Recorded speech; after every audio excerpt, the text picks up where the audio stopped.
Rain नाम का एक शांत स्वभाव का लड़का था। उसके काले बिखरे बाल और मासूम भूरी आंखों में एक अलग ही चमक थी।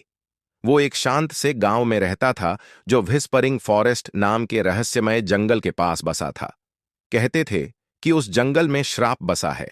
वहां वे जीव रहते हैं जो कभी इंसान थे, पर जादू ने उन्हें कुछ और बना दिया। रेन को हमेशा लगता था कि कोई उसे वहां से बुला रहा है। एक शाम जुगनुओं की रोशनी और एक रहस्यमयी धुन से खींचकर वह जंगल में चला गया। वहां एक झील के किनारे चांदनी में नहाई एक अजीब सी लड़की दिखी।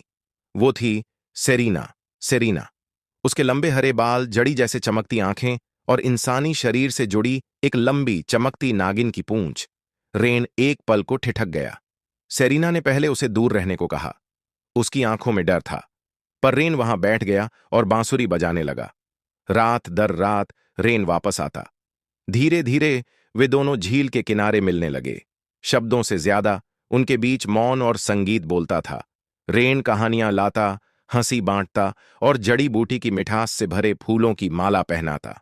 बदले में सेरीना उसे जंगल के रहस्य दिखाती, गाते हुए झरने, तारे बिखेरती शाखाएं और पेड़ जो राज फुसफुसाते थे। एक दिन सेरीना ने अपना सच बताया। वह कभी इंसान थी, एक पुजारिन जिसे एक निषिद्ध प्रेम की सजा में श्राप मिला था, और तब से वो एक नागिन बनकर इस जंगल में छुपी रही।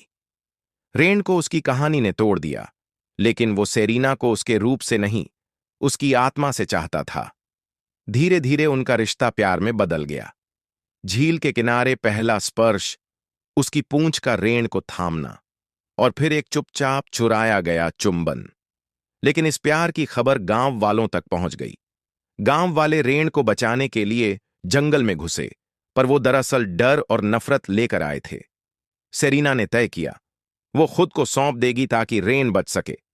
जैसे ही वो श्राप तोड़ने के लिए तैयार हुई, उसका शरीर रोशनी में बिखरने लगा। रेन दौड़ता हुआ उसके पास पहुंचा और भीड़ के सामने अपने आंसुओं के साथ उसने इजहार किया, अगर उसे खोना ही पड़े तो मैं भी उसका श्राप चुनूंगा। तभी जंगल की आत्माएं प्रकट हुईं। उनका प्यार सच्चा था और इसलिए एक नया वादा बना।